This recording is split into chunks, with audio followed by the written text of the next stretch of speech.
8.5, moving on. This chart. So this page and this page.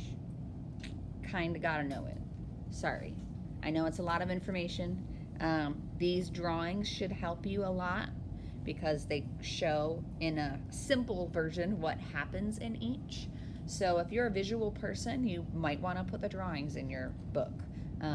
You might want to put the drawings in your book and then summarize the information that's down here. I would not write all of this out because this is a lot. But you need to know some of the bigger things of what happens in each stage of mitosis. So the first stage here that's represented is interphase. This is what happens before mitosis starts. Then you have prophase. This one is prometaphase, metaphase, anaphase, and telophase. So there are different things you can use to remember the order of those. When I was in school, I learned IP more after T, IPMAT. So IPMAT. You can come up with your own acronym if you want. You can just remember the order. You can come up with a song. You can steal somebody else's song or their mnemonic or something like that. But you do need to know the order of those. You need to know in general what occurs in each of those. Okay? Because it's all laid out here for you, I'm not planning to lecture over it. Also, you should sort of know these things, or as you read it, it should sound familiar because you've learned this before. So if you have a question or if you want to clarify something, like, do I need to know this specific thing? Feel free to ask. I'm not going to list them off for you. Okay? But you need to know the differences and what occurs in each stage. So, just to clarify, DNA is not duplicated during this part. So DNA has already been copied and duplicated before mitosis takes place, because that happens in the S phase.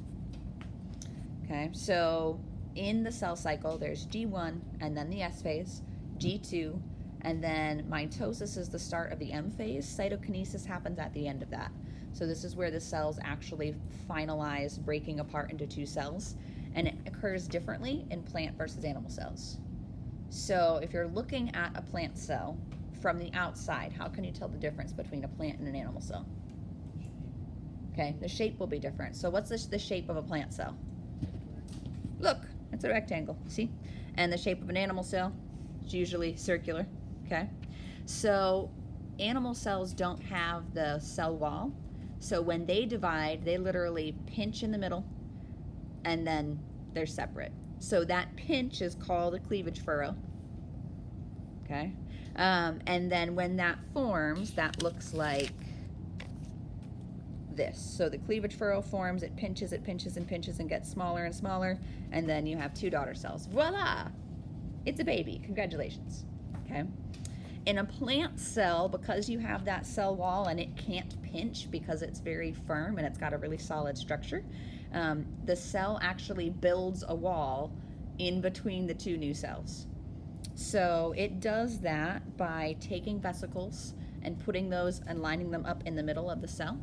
So it literally transports the parts that it needs to the middle of the cell until it gets them lined up next to each other, and then you have a wall.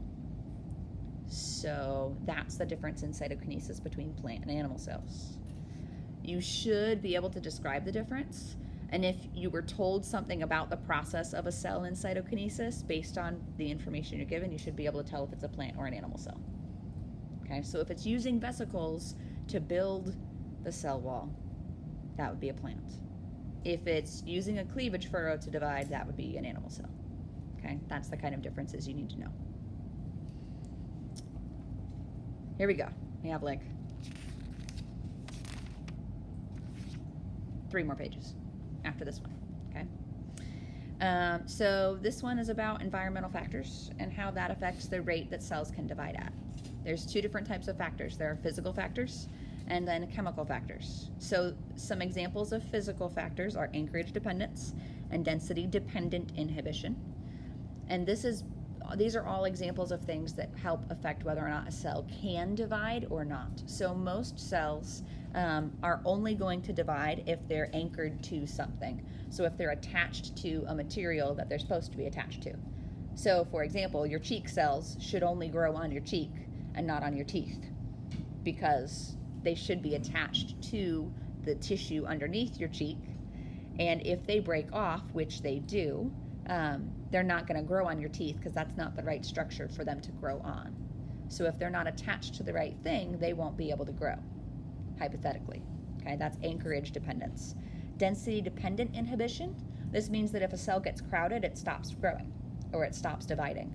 So you only need one layer of cells to line your lungs, inside of your lungs. If you have more than one layer, then your cells don't exchange gas the right way. So you wouldn't be able to pick up oxygen and get rid of carbon dioxide efficiently. If your lungs divided and grew more cells than just the one layer, that would be a problem for your lungs to function the right way. So density dependent inhibition means that once your cells are spread out like they're supposed to be, your cells stop growing. This is like in a subdivision, there's only so many places to build homes. After there are no more places, the people stop building homes. Okay. So here's an example of what those look like. Anchorage dependence, they have to be attached in order to divide. Density dependent inhibition, they're supposed to stop growing after you get a whole layer. So by taking some out, then they'll grow back in. Cancer cells don't usually follow those rules though. So this is why cancer cells are able to keep piling up and form a tumor, because they don't exhibit density dependent inhibition. And they also don't exhibit anchorage dependence. So you can get a ton of cells built up on top of each other. They're not attached to the right thing anymore, but they form a tumor because they just keep growing. And they don't exhibit density dependent inhibition. They run out of room and they just keep growing. They don't care. They don't stop. Okay, so this is part of what causes cancer, is when the cells don't respond correctly to environmental factors. Those are both physical factors. An example of a chemical factor is growth factors. So there's one specific type of growth factor that's described here. It's called VEGF, which stands for vascular endothelial growth factor. Didn't remember it, so I had to look at it. Okay. Essentially, growth factor is a type of hormone that's in your body. So certain cells will only grow in response to certain hormones, which is a good thing, because otherwise your cells would grow all the time. So we can take cells from the human body and put them in culture, and if the growth hormone's not available and not present, the cells won't divide. If we add hormone to the culture, then we can make the cells divide. So we know that having those chemicals present is something that helps stimulate cell growth and cell division. Okay. This is another thing that cancer cells may or may not respond to. They might grow when the hormone's not there. So they always grow, they always divide. And that's dangerous for cells because, again, that gives you the ability to have tumors. Okay.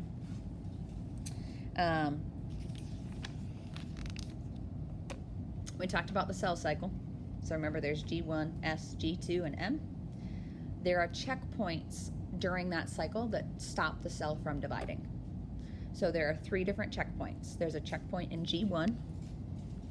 There's a checkpoint at the end of G2. There's a checkpoint in the middle of the M phase. So you need to know where the 3 checkpoints are. We will talk more later about what the checkpoints look for. But this would be very similar to if I'm going to go on a trip to the store to buy groceries. First, I need to have my keys. If I get outside to my car and I can't get into my car, it means I forgot my keys. So I'm going to turn back around and get my keys before I leave. Okay? Hopefully, when I get in the car, I check and make sure that I actually have my purse too. Because theoretically, I always put my purse on the seat, the passenger seat. So if my purse isn't there, crap, I have to turn around, go back in, and get my purse. That's another checkpoint, right? Washer machines work kind of the same way. So you have different cycles or different sets and settings on your washer machine. So first the water fills up, then it spins, then it drains, then it fills up again, and it spins a little bit, and then it drains, and then it spins to help get all the water out. If you leave your lid open, if you have a top loader, and you leave the lid open, the water will fill, but it won't ever spin. Like the rest of the cycle doesn't start. It's a checkpoint there that's built in to help keep people from running the load when they don't want to, or like forgetting to put clothes in, but it doesn't run, it stops. That's a checkpoint for that machine. Okay, so that's what your cells have. They have checkpoints that are supposed to help keep everything on track.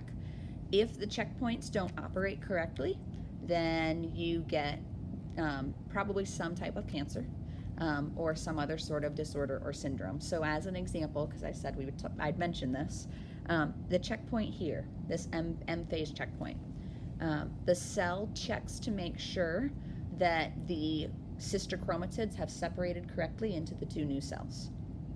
So that means that each new cell will have one complete set of DNA. If that doesn't happen correctly, and it's in a developing child, a developing embryo, then you can get Down syndrome. Down syndrome is caused by trisomy 21, so it's when the 21st chromosome doesn't separate and split correctly, so you get 3 copies of chromosome 21 in a cell. When that happens in a child, as they're developing, that means that all of the cells that then come from that cell have trisomy 21, so they're all affected by that.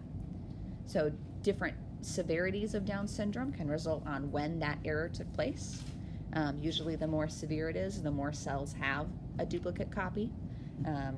It's possible to have trisomy 21 in just a few cells, so then the Down syndrome might not be as severe. Okay, Down syndrome is an example of a trisomy that people can have so that they still live. A lot of trisomies that occur result in a miscarriage because people can't survive with that. So your body doesn't know what to do with an extra copy of the DNA. Yeah.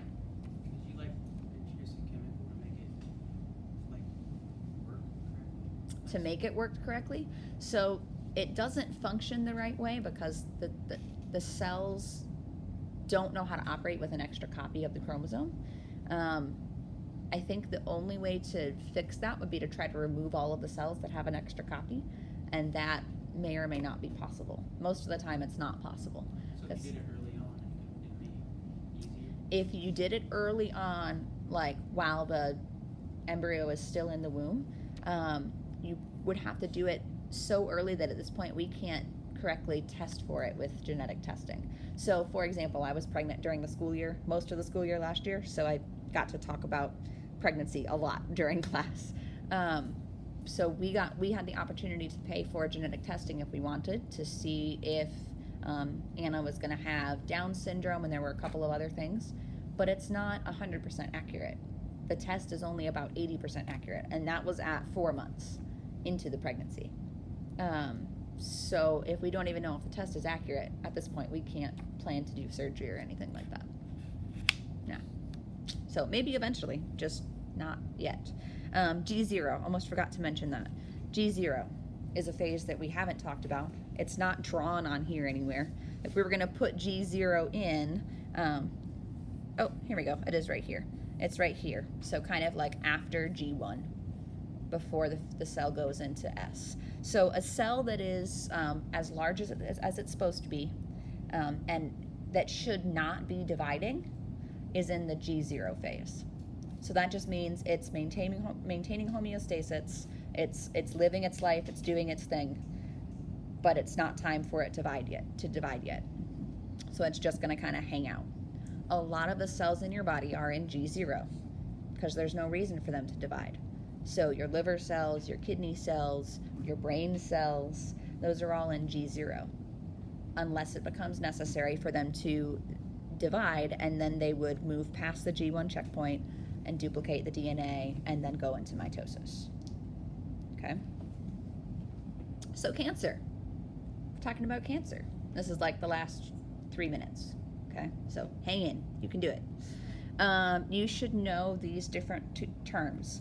I took the time to write them down because you may or may not know these. It does depend on how many people you know who have had cancer, or if you've had a teacher talk about cancer before now, and I don't know that you would have had that necessarily.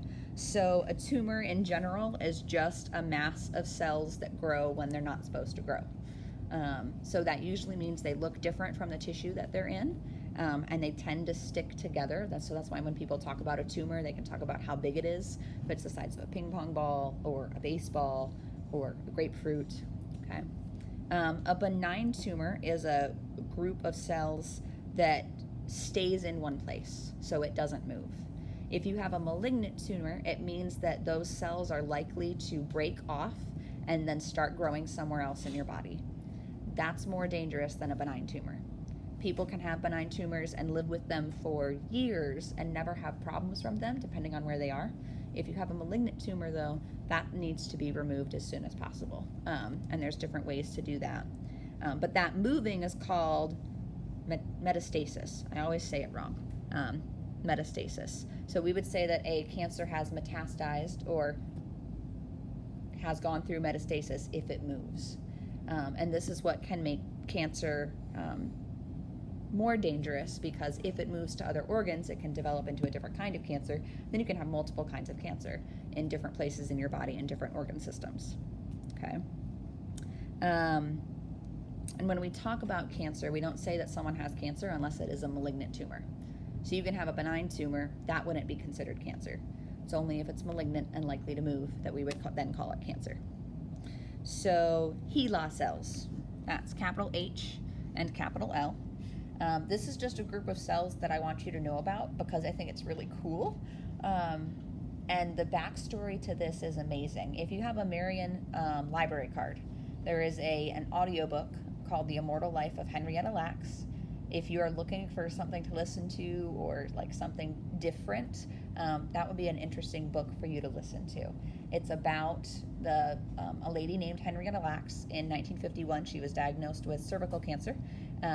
The doctors who treated her at Johns Hopkins removed some of the cells from her tumor and put them in cell culture, and they started growing.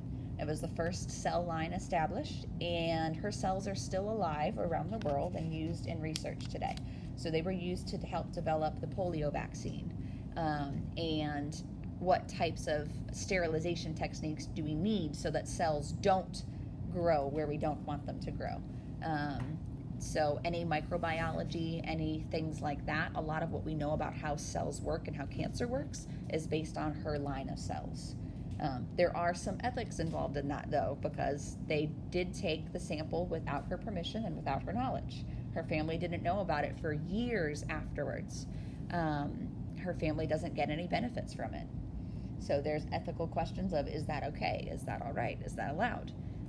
At the time, just like to make you think like, oh my gosh, it was a horrible thing. At the time, it was common for doctors to take tissue samples from people when they were treating them for free. Johns Hopkins did treat everyone for free. No one had to pay a dime when they came in. So some people say that that's okay. Also, can you own a cell line? I don't know. Okay, so there's ethical questions there. Chemotherapy versus radiation. Do you know the difference? Okay, let's talk about it then. Radiation is using some type of radioactive substance to try to focus and kill the cancer cells. So radiation can work well if you have a tumor in one place, but it also will kill and damage other cells in the area. So if you have radiation treatments directed towards your ovaries or near your ovaries, it can cause your ovaries to not function correctly anymore, which means you would be infertile. And the same goes for guys. So radiation's not always a good choice. Chemotherapy instead uses chemicals to try to treat the symptoms. So chemotherapy involves, let's pick the drugs that we know are most successful and kind of put them all together, and you take these 4 or 5 drugs at the same time. So chemotherapy tends to have side effects because of the types of drugs that are used and how they interact with each other. But chemotherapy can be successful when radiation might not be. Sometimes one of those is used until you can make the tumor small enough so you kill enough of it off that then you can use surgery to remove it depending on where it is. Go. So treating cancer with radiation can give you cancer? Treating cancer with radiation is not likely to give you cancer. Where did I say that? No, like if you're exposed to too much radiation, you get cancer. It does depend on the type of radiation. So some types of radiation could cause cancer, I guess. I mean, I guess that's a good question. I've never heard of that happening to anyone, but I've also never thought about it that way. So I don't know. Okay. The last page, the last thing you need to know is really pretty straightforward. It's literally just about what this statement says. So the best cancer treatment may vary by individual. So why is it likely that in the future treatments for things like cancer will be more and more on an individual basis? Because it's different in everybody. And we're learning that every body is different, everybody's genes are different. So as we move more and more to more complex, I guess, information and a better understanding of how cancer works, we can individualize treatment, which gives people a better success of surviving from it. Okay?